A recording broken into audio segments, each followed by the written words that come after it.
Hi, I'm Libby, and I'm going to teach you everything you need to know about concept maps. We'll start with a quick overview, and then we'll jump into a step-by-step tutorial and build out an example together. When thinking about a certain topic, several different thoughts and ideas may come to mind. But after a while, those thoughts and ideas become a jumbled mess, and it can be difficult to keep everything straight. That's where a concept map comes in. A concept map is a visual way to organize your thoughts and make connections between ideas. They improve our ability to understand and remember concepts because our brains process visuals faster than plain text. Before we show you how to make a concept map, let's talk about the tools you can use to make one. You can draw a concept map with pen and paper, but a diagramming application is going to make things much easier. Today, I'll be using Lucidchart, and you can too, for free actually. Just click the link here to access Lucidchart's website, enter your email address, and you'll have a free Lucidchart account in just a few seconds. It's easy to use and you can follow along with me as we build a concept map. A concept map is made of three very basic elements: shapes, arrows, and text. The shapes represent concepts or ideas. Rectangles are the most commonly used shape, but some people use ovals instead. For our example, we'll use rectangles to represent concepts. Arrows show the relationship between those concepts, and text is used to identify and describe the concepts and relationships. The first step in creating a concept map is to identify the main concept. This might be the subject of a research paper, a study topic, a business problem, or any variety of things. But it has to be one specific thing. For our example, we're just going to do something very simple. We're going to map out everything we know about the solar system. So we'll drag out a rectangle, which represents a concept, and write our main topic, solar system. Our entire concept map, as we build it out, is going to fall under this main concept. But sometimes the main concept can still be a bit too broad. Maybe we know a lot about the solar system, like the history of its discovery, planetary physics, formation theories, and so on.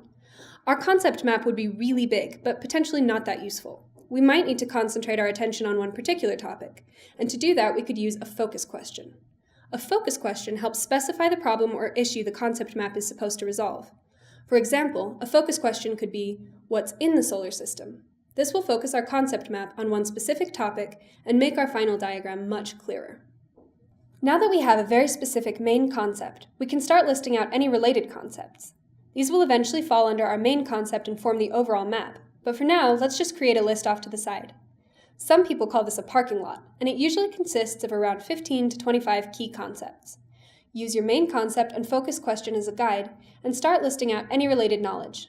For our solar system example, we'd start by writing out planets, sun, asteroid belt, and moons, briefly as possible. Try to keep each key concept to 1 or 2 words. Otherwise, you may end up with a very text-heavy concept map that has less visual impact.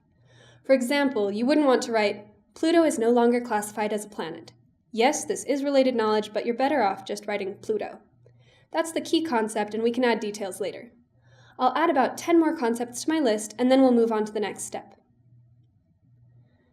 Okay, now that we've listed all our ideas out into this parking lot, we can start adding them to the concept map and organizing them. You'll want to arrange your concepts in a hierarchical format. The map is going to start with your main topic at the top, and then get more and more specific as you move down. So let's begin by finding our most general concepts in the parking lot. The sun and planets seem to be the broadest, so we'll drag those over and put them right below our main concept.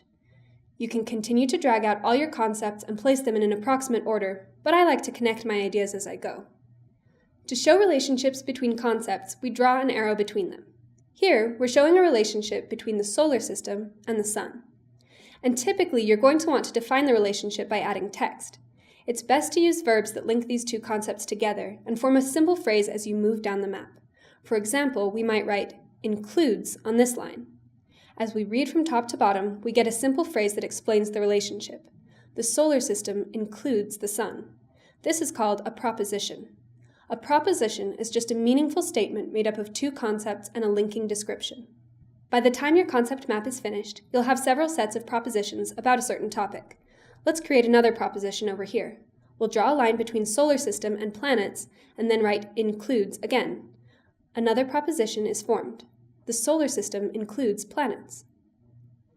Not every relationship has to move downward. You can also create cross-links between concepts in different domains of the concept map. For example, you could draw a line from planets to the sun and then write orbit on the line. When you read in the direction of the arrow, you see that planets orbit the sun.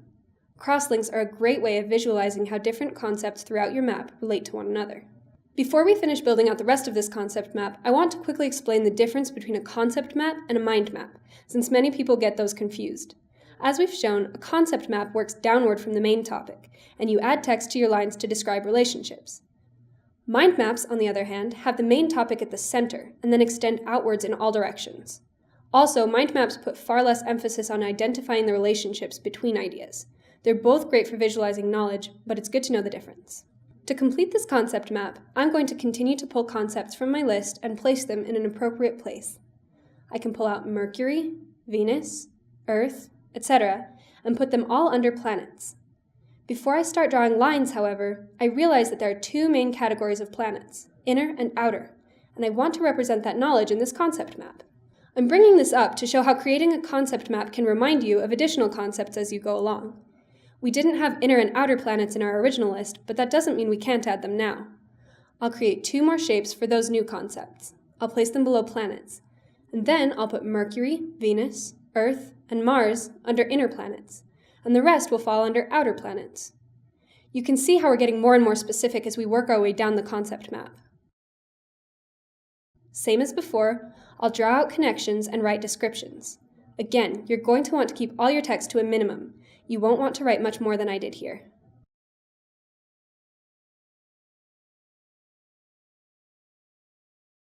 You can see we still have several concepts left in our list. We can add as many as make sense for the particular concept map we're building. There's no rule that says you have to use them all. For example, let's just say that the only concepts that I want to add are moons, asteroid belt, and Pluto.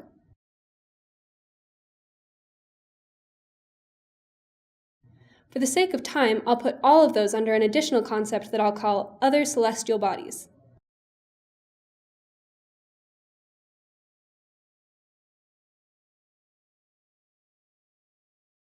Remember how earlier we wanted to represent our knowledge that Pluto used to be classified as a planet? Well, this is a great example of how a crosslink can describe that knowledge in a simple way. We'll simply draw a line from Pluto to outer planets, and then write used to be on the line. Another crosslink could go from planets to moons. We'd write, planets have moons. Once you've finished building out your concept map, you can do several things to fine-tune it. Sometimes it can be nice to add color to help organize ideas, or to just give your entire map a more polished look. Lucidchart has a number of additional styling options if you really want to take it to the next level. You can also refine your map by looking for areas of improvement. Is there a better position for a certain concept? Are there better words you can use to describe concepts and relationships? Revising your concept map is a part of the process, and you'll find that Lucidchart makes it very easy to move shapes, redirect arrows, and change text. Thanks for watching this tutorial on concept maps. Please subscribe to our channel for more helpful tutorials. Leave a comment if you have any thoughts or questions. And lastly, click the link to try a free Lucidchart account and start making your own concept maps today.